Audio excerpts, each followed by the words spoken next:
From Founders Financial, this is the Built by and for podcast, partner to partner conversations for independent financial advisors. Today, host Stephen Watts, Chief Growth Officer at Founders Financial, sits down with Brad Shepard, CEO of Founders Financial, to discuss M&A versus apprenticeship and the one question that should drive the choice. Two doors on succession. M&A, sell to a roll-up, take the check, walk away. Or apprenticeship, bring someone alongside you and hand the relationships forward. Here's the conversation. All right, good morning, and thank you all for joining us for today's discussion. Happy to have everyone back. If you've been on these previously, thanks for joining us again. We have what I think is a really great topic today. It's focused on helping you, the advisor, find and build the right succession strategy for you, and specifically help you determine whether or not it's better to pursue an M&A exit strategy or to develop an internal succession strategy through an apprentice that's going to take over and guide the practice while ultimately preserving you and its legacy. So really excited for today's conversation. But before we get to that, I want to welcome back a friend and colleague, the CEO of Founders Financial, Brad Shepard. Brad's been a guest on this series before, and I'm super excited to have him back to help lead this discussion, especially since he's been part of so many of these discussions within Founders, spending over 3 decades working directly with advisors to help them grow and eventually find the right path when it comes to succession. So Brad, welcome back, and thank you for joining us. Yeah, thanks, Steve. It's an important topic and an important time in our industry. It grabs headline news all the time, and anything we can do to help independent advisors think about this topic, which is critical. I'm happy to be here and looking forward to the discussion today. Yeah, absolutely.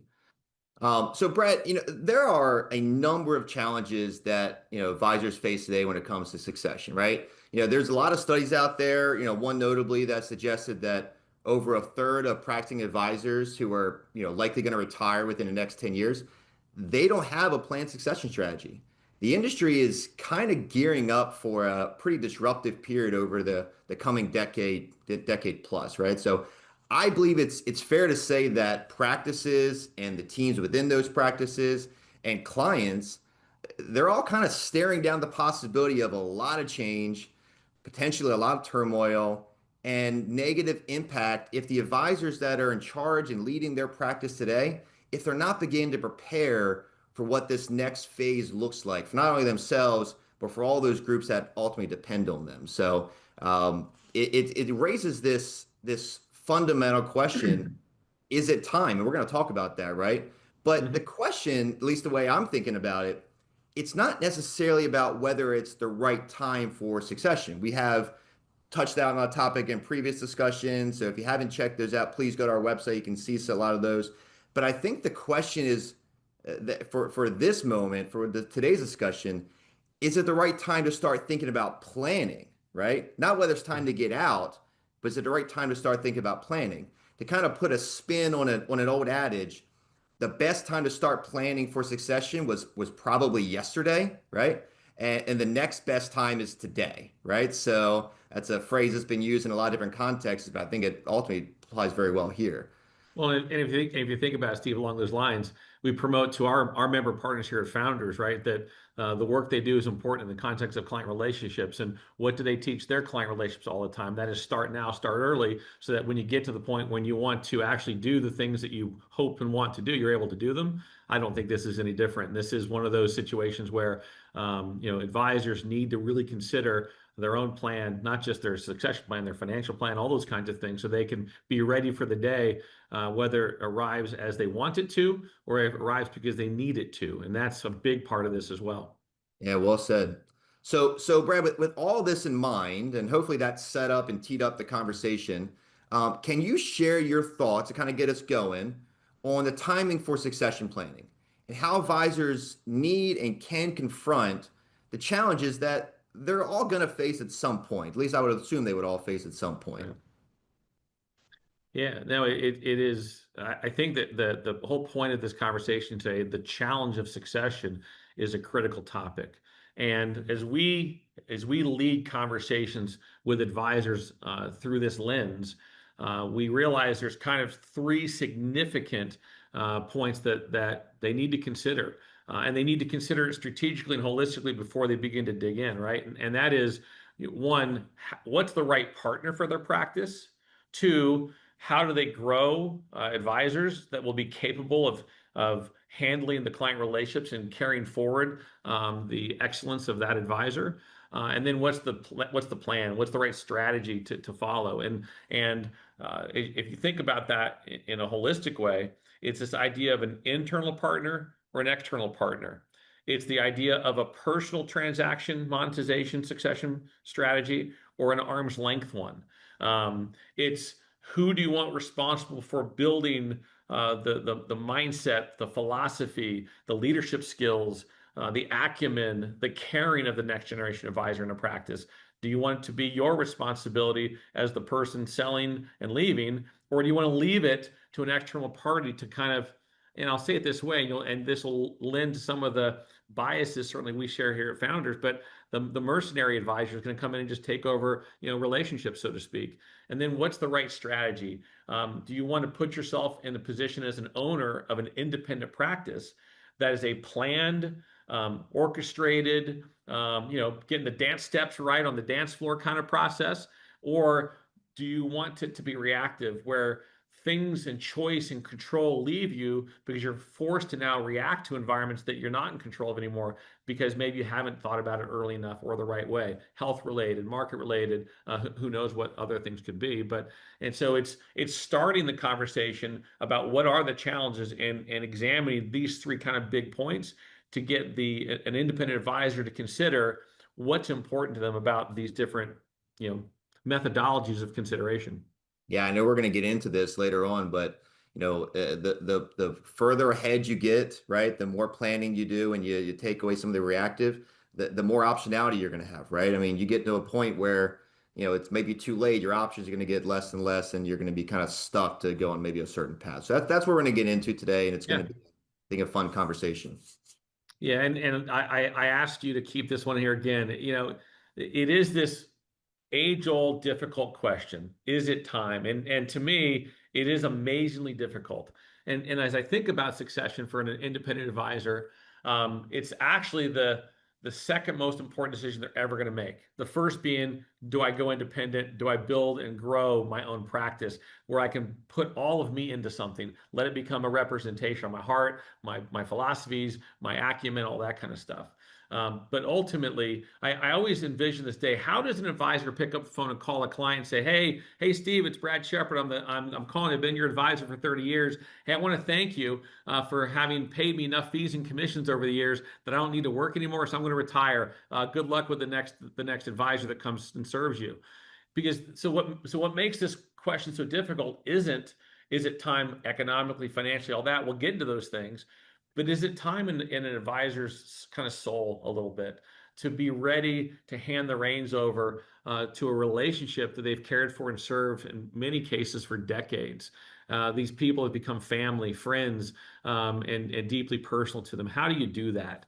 And that's why in the conversation today of M&A versus kind of apprentice is such an important one for advisors to consider in the context of the legacy of care they create through this succession transaction. Yeah, it kind of hit me there as you were talking. It's like, you might spend tens of years, right, decades with clients, right? You've seen them at a very young age, and you've watched them mature and their families mature, and you've guided them through that process financially and maybe in other ways as well. It's almost like finding the successors not just for you, right? It's for them, right? It's part of the financial well-being that you're stewarding them with, right? And that, because if you leave them in a bad spot because you decide to move on and obviously do your own thing later on through retirement, they may not be as protected as they once were. So it is care for your clients and your client relationships well beyond your time, even just at the practice. It's about the promise we make, right? As advisors, to serve and care, do to them as we would do to ourselves in the same circumstance, the golden rule type stuff. And and having watched advisors go through this, The complexity isn't the transaction at the end of the day. That's the blocking and tackling of all this. It is all the other stuff that makes this, such a difficult question. Yeah, Is for it sure. time? Yeah. So Brad, because of the inherent risk and the associated challenges with navigating the succession kind of gauntlet, right? I would venture a guess, and you can keep me honest here and correct me if I'm wrong, to say that a lot of advisors they kind of kick the proverbial can down the road a bit, right? Maybe choosing not to deal with it when maybe they should, choosing it, to like I said, kick it down the road a little bit and deal with it at a later time. I don't want to make a general blanket statement. I don't think that applies to all, right? But certainly, certainly some and probably a good amount.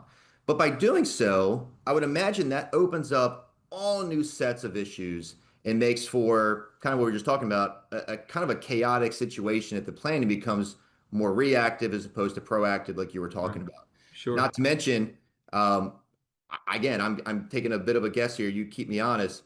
That waiting too long probably impacts the eventual value of that practice, right? Not, the care is concerned, but waiting too long, maybe your options get less limited and maybe that impacts the value. But give us your thoughts on how the advisors that are, tuning in and listening, how they should be thinking about the risks and challenges that are going to be present throughout this process. Yeah, and I think it's the right way to start the conversation as we dig into into this today, is to put context around what are the issues of succession, what are the challenges, what are the risks, and then we'll move into later in the conversation, obviously the kind of pros and cons and goods and bads of the merger and acquisition approach versus the grow it within approach. But I think when we think about the challenges one faces, they range from operational, financial to any number, philosophical readiness, a bunch of things. But when we think about the blocking and tackling of succession, what the future advisor, the future organization needs to have in place is the ability to continue to operate on a daily basis effectively, right? And so navigating the operational challenges through this process is one of the bigger risks, one of the bigger challenges faced through succession, whether it's an M&A approach or an apprenticeship approach. And so what we encourage advisors to think about are these things, gradual transitions, so that things are worked on a little bit at a time, if that makes sense.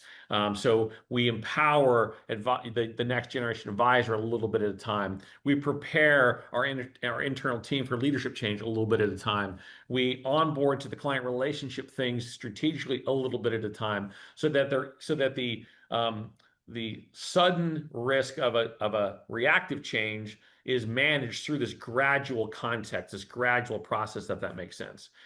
Because by doing it gradually, what's that? I would, so I don't mean to cut you off there, but I would imagine that a good partner in succession with you, whoever that might be, they're going to be with you along for the whole ride, right? They're not looking for a quick in and out, right? They're more than happy to be with you through this gradual, probably very multi-year kind of phase and process. That's spot on. And so the idea of gradual, which will be a theme that we'll speak to today across this whole discussion, is that then it minimizes risks of the seller as it relates to the buyer, and the financial risk during buyout, and the successors risk that the business doesn't perform as well.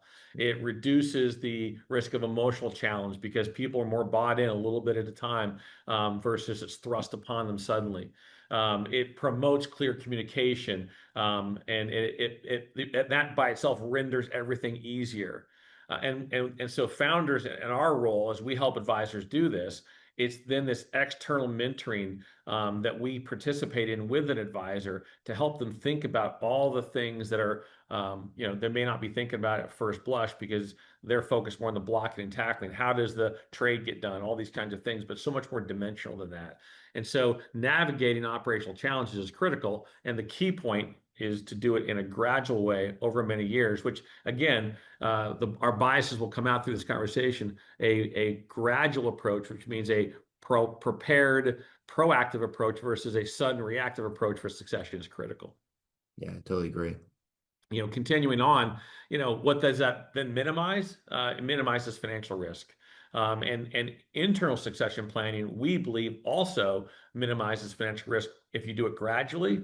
But equally, internal succession planning can add some risk, because the successor advisor is now taking on significant debt typically. Most junior advisors that are ready to become the future leader of organizations and client relationships, they probably don't have personal capital to buy out at first blush the financial growth and value of the entire enterprise. And so doing this again in a more gradual way helps the successor advisor be more prepared to succeed, which then means that the debt that they're taking on and the risk they have to make payments is more balanced, if that makes sense. And so when you further think about financial risks in this planning, it's making sure the valuation is fair and appropriate, assessing things like how capital poses challenges for successors securing it. Is it personal? Are they going to a bank? Is the seller taking a personal note to finance this transaction ultimately? And then keep it in mind that poor market sequence, most of these businesses are recurring revenue businesses. And those recurring revenues are tied directly to market performance and investment performance. And so how does poor sequence of returns create pressure on the successor financially? These are things that the retiring advisor needs to consider, because the reality is this: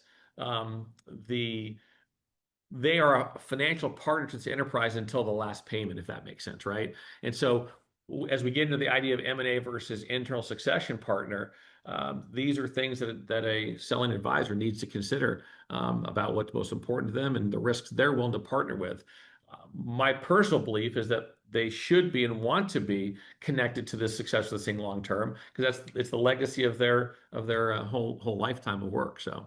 Yeah, I'm really glad you kind of dug into that a little bit, because I have wondered and thought to myself, is maybe the reason advisors maybe shy away from the internal apprenticeship approach, right? Is because maybe they just don't believe that the younger advisor can secure the capital to get them the value they want. In their mind, whether it's real or perceived, I wonder if that's a barrier that exists in their mind that says, I'm not even going to bother with that. They can never afford the business. I'm never going to get the full value I want out of it. So let me just go the other path. And what you're saying is, well, yeah, that is a risk.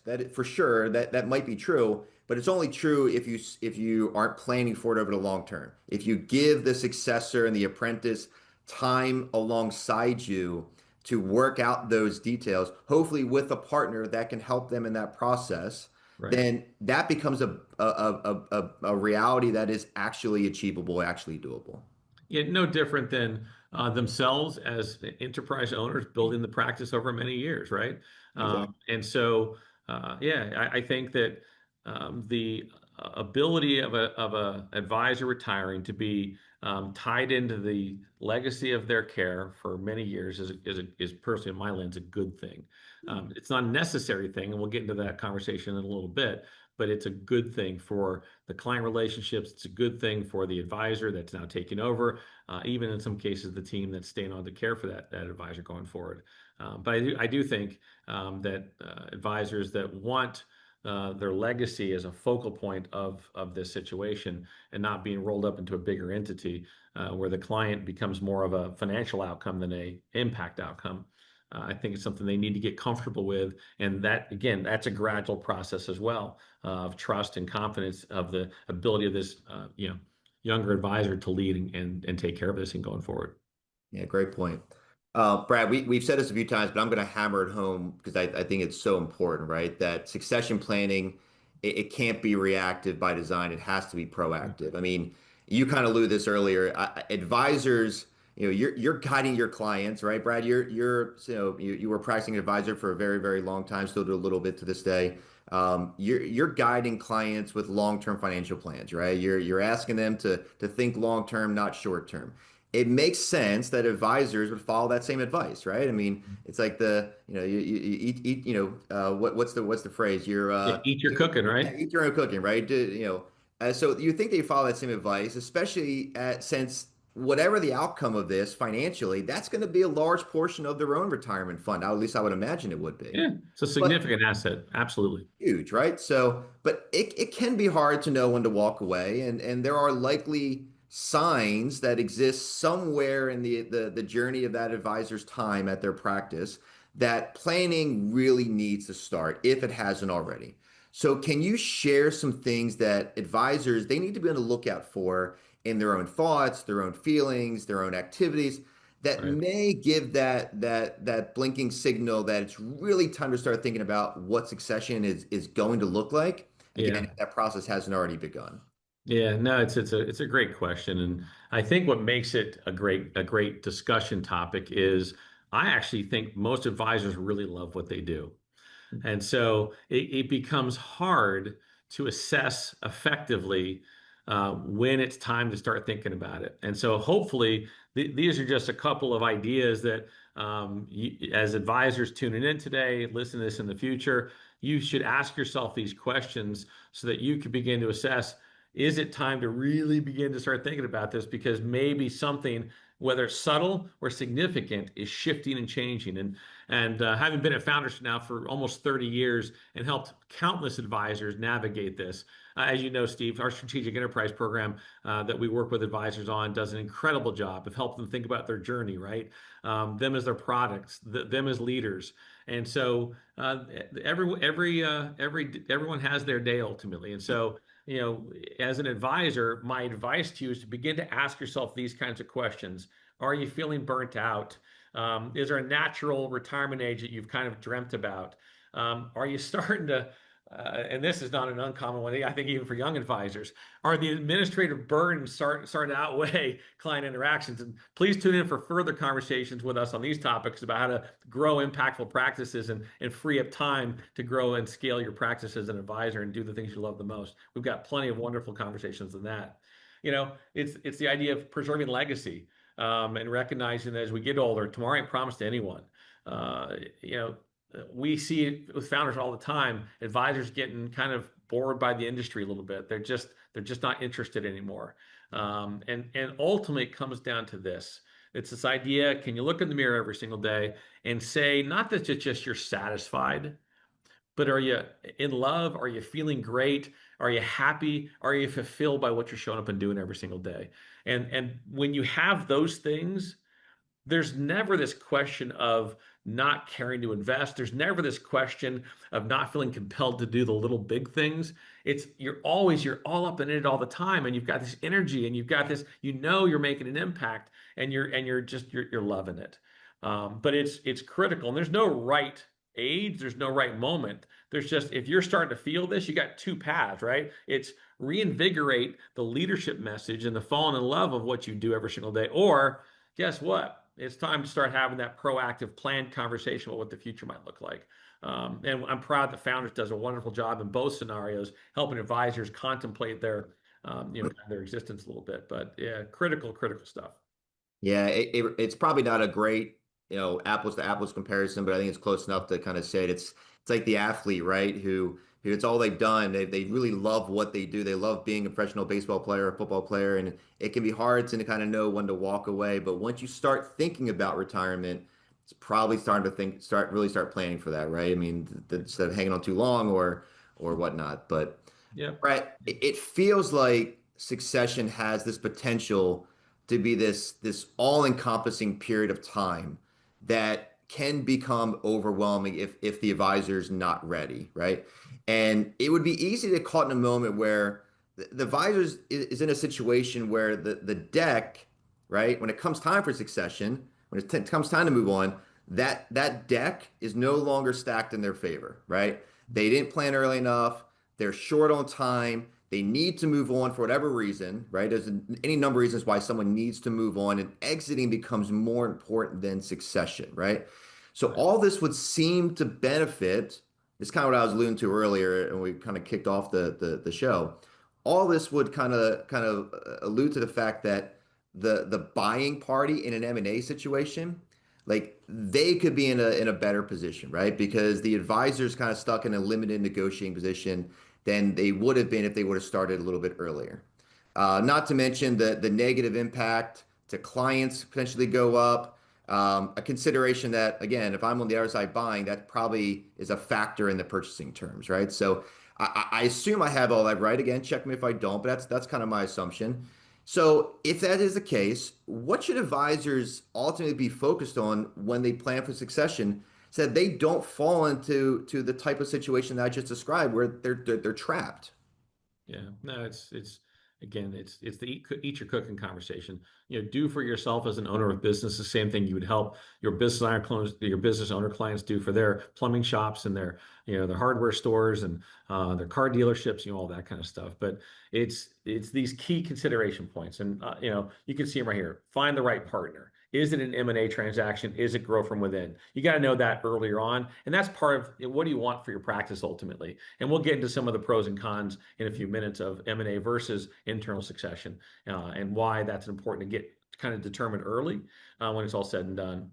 And then understanding that the whole idea of succession isn't just having a client work with you one day and work with another advisor the next day. It's much more dimensional than that. Systems, technology, people, processes, workflows, spirit, policy manuals. I mean, we can go on and on and on. As you know, in our SEP program, we help advisors measure their levels of maturity with 53 different areas of what it takes to own and run a purpose-rich, servant-led financial planning enterprise. So how have you considered all 53 areas of the practice when you're going through a succession process? And it's why it's so much more than just the retitling of an account under one advisor to another. It's this idea of readiness versus immediate transition. And I'm preaching to the choir. No one would think otherwise on this call. I'm sure that you snap your finger and this happens. This takes, in many cases, years to prepare for, because ultimately the client does have a choice.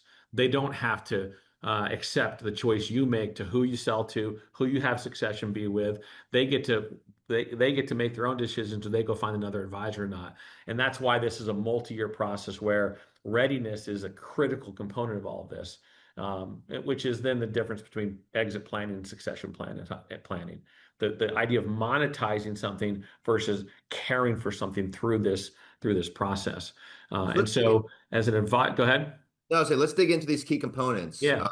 for each one, and kind of take us through what these three are, and give us your insights. Yeah, so in the context of valuation, let me just tell you what I believe from the years I've been working with advisors on this front. I believe that most advisors want to maximize the impact and care of the succession and not the value of the practice from a money perspective. That doesn't mean they don't want good value, great value, fair value for what they've built, owned, and created. But ultimately, they understand that the promise they've made to the people they serve is the most important thing. And so valuation has to be considered through that lens. And in any transaction, and I don't care if this is an advisor practice or buying a car, probably you've gotten the right valuation if you feel like you've been underpaid and the buyer feels like they've overpaid a little bit, right? And that's a nuanced thing. But the good news is we have pretty good industry standards around measurement points and metrics and multiples and all that kind of stuff that we can begin to benchmark and earmark to. And then ultimately it's a financial transaction. Does the business that's being purchased have enough revenue and enough profitability to support the growth and sustainability of the practice beyond the advisor, and then the payments and all the kind of things to the advisor? And so it's really important to get valuation right. And then for an advisor who's moving towards this to maximize value, it's how do you instill passion? How do you instill leadership? How do you keep clients wanting to stay so they don't walk away? Because ultimately attrition will affect not valuation at the beginning, but it will affect at reset points in the future what they'll continue to be, that the practice will continue to be valued at. And so I just do believe that there's a idea of fair value, not max value. And fair value means that it's just so much more likely that the financial risks we talked about earlier are mitigated both for the purchaser and for the seller ultimately. Yeah, great.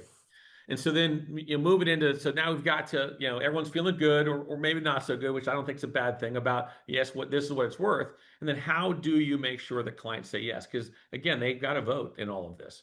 And so retention strategies are critical, which is driven by timing, communication, the proper gradual handoff of leadership over many years, and understanding that the single most important thing every advisor should be considering through this is how to preserve the relationship. Uh, when it's all said and done, clients haven't stayed with an advisor because their performance is necessarily the best, their plan is necessarily the best. I'm sure it's all really good. They've stayed because they believe in the advisor, they trust them. They've granted the advisor authority in their lives, and so done right, attrition becomes non-existent. The succession plans we help advisors do. The most recent one, we just had a 2-year attrition true up. One client had left over the 2 years, which means that the seller retained full value of the transaction, if that makes sense. But more importantly, we know by that outcome, the clients felt served properly over that time period as well, and ended up being now a win-win-win. A win for the clients because they're cared for properly, a win for the seller because the value's been protected, and it's been protected because the win of the succession advisors, they've carried care on the right way, and now they've got a continued strong base to grow the practice from in the future. And then the last point is just have a great plan, right? And then certainly an advisor could do it themselves, but my recommendation strongly would be to find the right partner to help you with the plan of implementation. There's a lot of complexity from financial formulas and operational transition, legal documents have to be signed, and so again, this gradual approach, which we're promoting on the call today, is the idea of then balancing between the current business needs and the planned succession needs that make this thing successful ultimately. And so having the right team, both in your organization, formed the right way, not just the advisor, but the whole team, so there's buy-in, and then partnering with the right team externally to navigate all of this stuff is really, really important. No different than, again, a client hiring an advisor and a group of people to serve them. Well, Brad, you've been kind of teasing this out in the conversation so far, so let's get to it, right? I think we've done a good job setting up the scenarios in the existing world. So we've talked about both of these scenarios. Selling your practice or having it be consumed in a roll up, as well as the internal succession strategy and developing the apprentice. So let's dig into these areas. On the surface, to me, one may seem easier, right? If that word makes sense here. Yeah, I think But that might be a perception for sure. yeah, for sure. But risks and legacy, risk to legacy and continuity are certainly big factors in that. While the other seems like maybe more planning is involved, and again, keep me honest here, but the protection of the advisor's clients and overall continuity may be better taken care of, right? So you're gonna correct me on those things and make sure you keep me honest on that. But now that that's all probably way too simplistic way to think about it. So can you dig into these areas and let's shine some light on both of these options? Where should advisors be leaning? Is one truly better than the other, right? Yeah. Or is it really just a matter of circumstance and what ultimately is important to the advisor?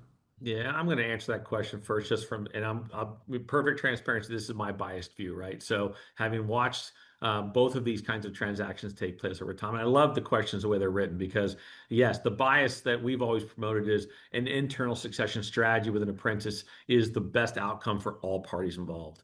I've just watched the sell roll-up strategy take place, and in some cases, advisors stuck around. In some cases, they haven't. But what I've generally heard, and I could cite certain specific examples I won't on the call today, is that there's just dissatisfaction when it's all said and done because the large entity that's been rolled up into does see it as a financial transaction and does see the client as a financial outcome to that transaction. So, but that doesn't mean there aren't legitimate facts and reasons why an M&A approach should be considered and why there's legitimate facts why internal succession should be. And so I think you hit it on the head a minute ago.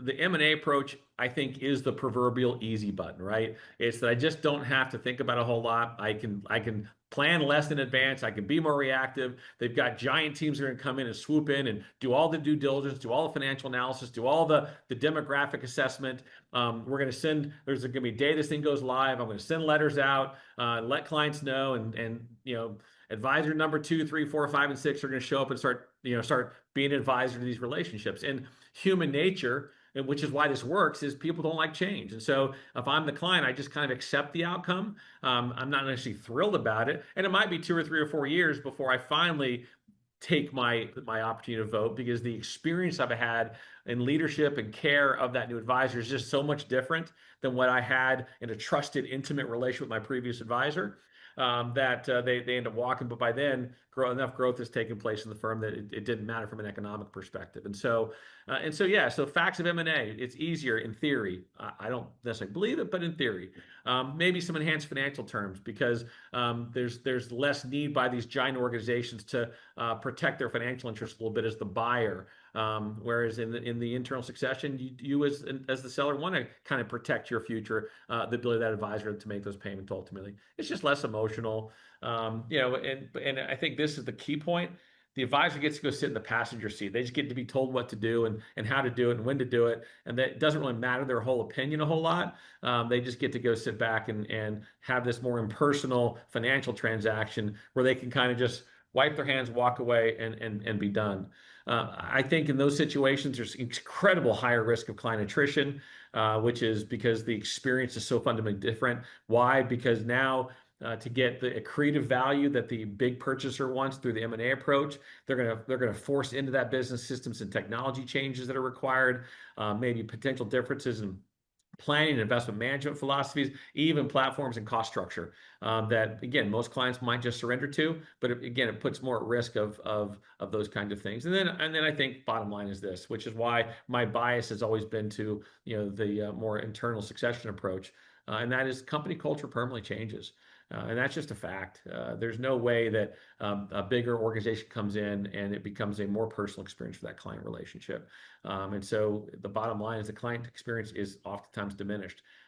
Doesn't mean that they can't be served well. Doesn't mean that that new organization doesn't bring great perspective, intelligence, expertise, leadership, all that to help them achieve their plans. But the bottom line is the motivation for what this advisor's built over 20, 30, 40 years, it is different now, because these M&A bigger shops, they have an economic quotient they have to hit. They're owned by private equity. They're publicly traded. They just have a different way to manage and assess ultimately. Yeah, that's right. I mean, M&A, and you can take this out to other industries, is often defined by the synergies and economics created out of them, right? So Right. it's maybe no different in this situation. So let's then turn the page Yeah. to the apprenticeship approach. Yeah, and again, even though in full candid, this is our bias, because of the quality relationship we think is so important. All this isn't necessarily the best approach either. I mean, we're not trying to say one's better than the other. It's each advisor's got to make that decision for themselves. But I do think there are facts that need to be considered, and in the context of a build it as you grow the right person strategy, internal succession. The idea that you get to impact the mindset and purpose, the calling, so to speak, of that succession advisor is really a wonderful thing, which is why there's just, the client experience is fundamentally not different, and there's very little attrition in these kinds of transactions. It gives the succession advisor the ability to grow relationship well in advance of the date, so that it is seamless when it's all said and done. Attrition isn't a concern at all because these people have been onboarded the right way. Risks, though, in this situation, this advisor's never necessarily been a business owner, and they have, what are they going to be able to do now to continue to run the enterprise and run the business, as both a lead financial advisor and as a business owner, and where does that combat and contrast and make maybe the business stall a little bit or not grow as much as they're kind of learning on the job a little bit. But again, if done properly and led well, there's time to prepare readiness for that. Certainly team dynamic shifts with new leadership, but that could be a good thing and a bad thing. It could be a bad thing in the sense that this junior advisor has a fundamental different view than the selling advisor did, unlikely. But in most cases, that shifts more about the team gets behind the new advisor. They want to see them be successful. They're bought in to the internal succession as well because they realize they're part of it. Their jobs aren't at risk because they're going to be supersized into a bigger organization, all that kind of stuff. But candidly, for the seller, financial risks are probably a little bit higher because there's more to be paid out in the future, maybe less upfront, and the big backing of the big organization that sits behind it isn't there, and they really do need the new advisor to be successful long term. But again, great facts in both the, just sell up, sell out, merger and acquisition approach, and the more gradual build it from within succession apprentice approach. My reaction to kind of you were going through those is that, and this isn't something you can document on a spreadsheet or really, quantify necessarily, but I imagine this can be extremely fulfilling for a lot of advisors, right? You get to spend time, really preparing for the next chapter of your practice that likely won't involve you in the same capacity that it has been for the last decade, 2 decades, 3 decades plus. But to be able to mentor someone, to be able to spend time nurturing the growth of that practice that's going to, outlive you, hopefully. Right. Like, I think I would get fulfillment out of that. I think that would be enjoyable for me. And yeah, I think you're still going to get the economics that you need to have a beautiful retirement and life after that. Right. But you're going to get that fulfillment as well. And while that might not apply to every advisor, I think it applies to a lot, or they would apply to a lot. So I couldn't agree more. It's kind of like the years in life or the life in the years. This puts more life in the years, and really gives a selling advisor additional purpose, additional opportunity to make impact just in a different way. It's a very insightful comment, Steve. and your reaction there, I think, leads perfectly into this next point that I want to tee up for, which will kind of nicely wrap up this conversation in terms of comparing these two. It's about your why, right? Yeah. So There you go. Now it's exactly right, and this is for all the advisors that we talk to and help with this conundrum. That is a time question that we asked early on in the discussion. It's this: what is your why? Why are you going through succession? Is money the most important thing, or is legacy the most important thing? And in Founders World, our entire succession program is built on the idea of the continuity of care and the legacy of an advisor and carrying that forward. And again, I'm no judge and jury here. I'm not saying one's right or the other, one's wrong or the other. But the bottom line is, for an advisor to be able to answer this simple question: am I more economically focused in this transaction? And the things we just spoke about, the idea of this years in life versus life in the years, and versus legacy, it's important to know early, because it will dictate a path. And I would say, for the advisors that are more focused on the maximum economic quotient and less concerned about the long-term legacy impact to all the things we've discussed today, I think that in that world, an M&A path makes most sense. But all the advisors I know, they've built it and cared for this thing for a long time. Legacy is super important to them. And so, to our point here, then, right? What are all the considerations in both scenarios? We've hit on a lot of them today.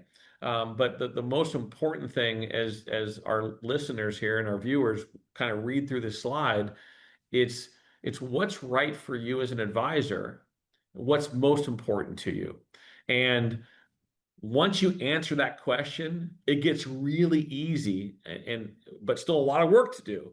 But it gets really easy then to begin to assess all of these points in a much more effectual way. And if max value money is the most important thing, then the path to these things that you need to consider in a succession or sell scenario become much clearer. And equally, if legacy is the most important thing and the gradual transition of relationship care is the most important thing, then again, how you think about these considerations are a little bit different. And the key point I want to make about the points here is these last two, right? Cultural and philosophical alignment, and patience and flexibility. There is no easy button for succession at all. There is no flip a switch and it just happens. Whether you go an M&A approach or whether you go an internal apprentice succession approach, it's a significant body of work. Many advisors have transitioned firms over the years, as we continue to see the mass exodus and cross, leaving of advisors from broker dealers across the organization in industry. They know how hard transition is between broker dealers. This isn't that much different at the end of the day from what you need to expect in work. There's work to be done to protect the value of this enterprise you've built and the relationships. But so patience and flexibility is critically important. But I would say the most important thing to consider is, culturally and philosophically, are you the advisor who's selling aligned with the ultimate outcome? And if the answer is no, then don't do it. Even if it means an easier path or a more economically viable path. Pick the path that's going to be culturally and philosophically most aligned with you, so that you're staying true to yourself at the end of the day. Both scenarios are going to provide great economic value. Both scenarios are going to have their own unique strengths, weaknesses, opportunities, threats, all that kind of stuff.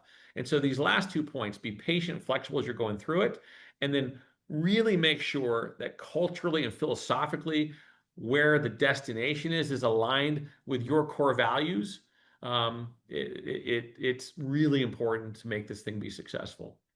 Yeah, Brett, I think the fact that there's so many points in this graphic, right, just speaks to the thing we've been talking about, that this does take time, right?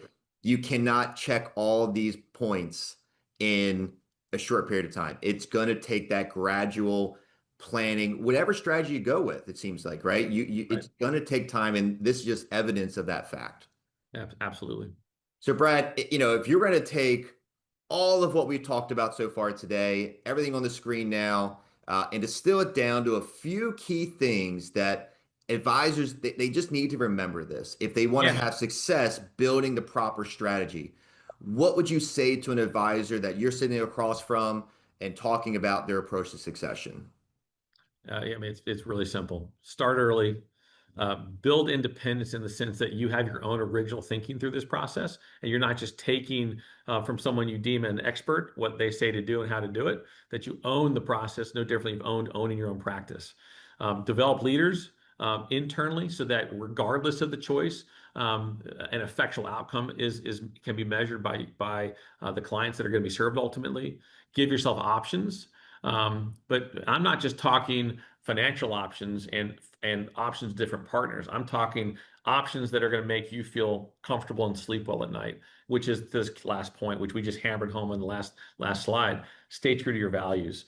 Don't surrender the things that are most important to you for a 5% higher payout or valuation, or maybe a slicker technology that seems cool at the time. The bottom line is that the clients that you've served all of these years, you've served them because they believe in you. And the most important thing is, who are they going to believe in next? And so stay true to your values, so that whoever that next is, whether it's the M&A solution, the internal succession solution, that the clients, which is the whole point of all of this, without them, there would be no value in this enterprise. And us understanding that as advisors are really important. So some homage a little bit to to the purpose of our work and the economic outcome that's been created for us because of this great work in clients. Stay true to your values is the most important thing, is being successful through succession. Yeah, Brad, that makes a lot of sense. And again, one thing that really sticks out to me in this is that need to start early, and that will help you create the options if you go to point 4 there, right? So, whereas if you start, too late, you may find there's less options on the table. So it lets you choose the best care for you, your practice, your team, your clients. Ultimately, you're gonna have a better experience through transition than you would otherwise. So. Yeah. It's kind of like, what's the best way to avoid a heart attack, right? Yeah, Exercise, start early to avoid it, or go get the chest banged open because you waited till it was too late. So. exactly. All right, Brad. So we're coming down the home stretch now of today's discussion. As the CEO of Founders, as an architect of a lot of what has been built here for our own, succession, program and strategy with the founders, take us through what the founder solution kind of looks like, right? And take us through what it includes for advisors, listening in, who are curious, about what founders can do to help you across all the different areas we talked about. Brad, I want you to kind of take us through and help us learn about founders and what we offer.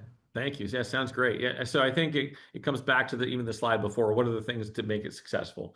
And I do like to believe, and maybe I'm lying to myself, but I don't think so.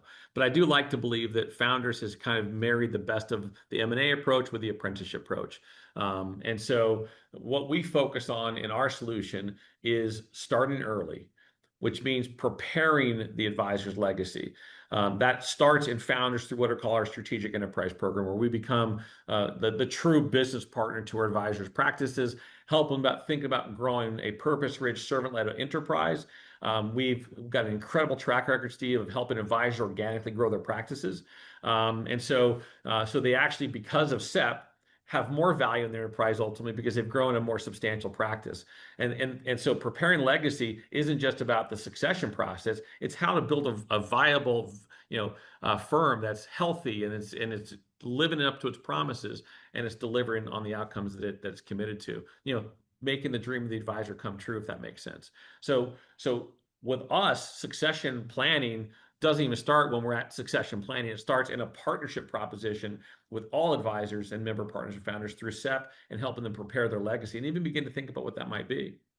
As we then get into those early years of, okay, I'm a few years out now, not a few months out now.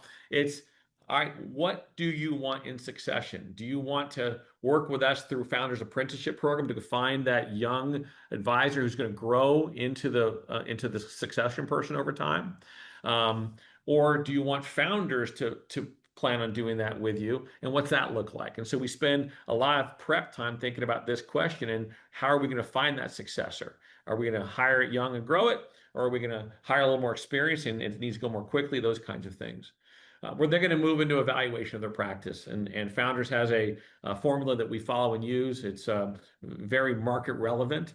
And so in that sense, we know that the member partners getting fair value. But what's interesting about our valuation model is we get to think about goodwill in a very unique way because we don't have attrition and we don't risk attrition because of the fact that they're already Founders clients through the member partner firm, if that makes sense. And so goodwill is a really neat consideration in our world. And further, because of the ability to operationally move business with clicks of buttons and not having to repaper anything, a lot of times when you sell externally, a lot of clients, industry stats are probably 12 to 18% don't actually come over, which means you have attrition hitting a year or 2 years later, and all of a sudden the business worth $2 million is now worth 1.8, 1.7, and things are being adjusted appropriately. So back to the value of the practice, we help protect the value of the practice because doing it as a Founders member partner has makes it so efficient and effective operationally. And then we also work with advisors for continuity planning. What are those sudden events that where we all have to react that we don't like? Something happens to an advisor health-wise or those kinds of things. And so how do we consider that in the context of their practice? And so it's this Founder solution, as you know, isn't just a partnership at succession. It's the lifetime partnership of helping an advisor grow and run this. Again, I've said it many times, purpose-rich, servant-led enterprise. And the succession is just the natural extension of when we're ready to say, I'm ready. I'm ready to have a different set of how I use my time and responsibilities on any given day. Yeah, I love our apprenticeship program. I love everything we do. Obviously, I'm obviously biased in that, but I love our apprenticeship program. And if anyone listening in wants to learn more about the apprenticeship program and even speak to some of our apprentice graduates, if we want to call them that, let us know because I think we can have some great conversations if you're interested. So, yeah. And so this marriage of M&A and apprentice, we wrap up. We bring a lot of the things that are the strengths of the M&A approach: ease, fair, excellent economic value, all that sort of thing. But we also, if done early, we get to help them grow and build their legacy partner that carries on the traditions of the things that have been most important to that advisor. Yep. All right, Brad, bring us home. I want you to think about everything we talked about today, and in one clear, concise statement, what is the one big takeaway that you want everyone listening in to walk away from discussion with today? Yeah. So I'll get to the quote in just a second, but I'm going to say that the answer to that question is congratulations. Congratulations to advisors that have poured their heart and soul, Steve, into building a practice of significance, into growing an enterprise that serves and cares for their communities, their clients, their families, the businesses, so that people can go to sleep at night knowing that their own financial futures are taken care of. So congratulations that you've built a business of significance and therefore an asset that you can actually translate into a further economic outcome for yourself, your family, your goals and dreams. And so that's really the most important thing. But in this context of the conversation today, it really comes down to this, and that is that no discipline seems pleasant at the time, but painful. But later on, however, it produces a harvest of righteousness and peace for those who've been trained by it. And what I mean by that quote is the work you put into to make succession successful it's not always easy. It's roll the sleeves up. It's kind of get her done. It distracts from what you've been doing every single day for decades, probably. But the outcome of that is a harvest of righteousness and peace. And by that I mean for everybody involved.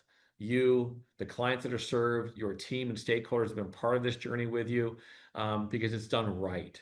And so that's the key point. Do it right. Don't do it rushed. Don't do it haphazard.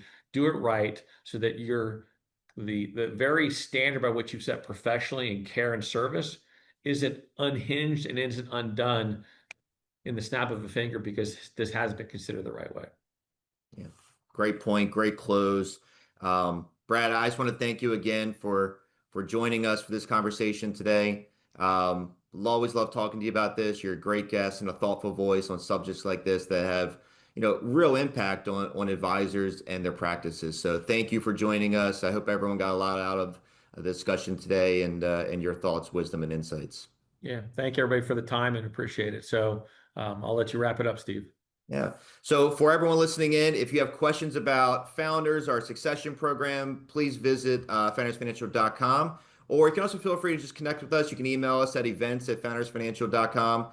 We have a lot of free resources and team members that are going to be available to help you plan for succession, help you learn a little more about what Brad was speaking about earlier, and learn about the different programs that ultimately make the most sense for you. In the meantime, thank you all again for coming. Have a great rest of your week, and we look forward to seeing and talking to each of you again soon. Thank you. Thanks, Steve. Everybody have a great day. Thanks for spending time with us on the Built by and for podcast. If this conversation resonated, follow the show on Apple Podcasts, Spotify, or YouTube, and share it with an advisor in your circle who's thinking about what comes next. To learn more about Founders Financial and our solutions for independent advisors, visit foundersfinancial.com. The Built by and for podcast is produced by Founders Financial. The opinions expressed by hosts and guests are their own and do not necessarily reflect the views of Founders Financial. Content is for informational purposes only and is not intended as investment, legal, or tax advice. Securities offered through Founders Financial Securities, LLC, member FINRA and SIPC, registered investment advisor. Copyright Founders Financial, all rights reserved.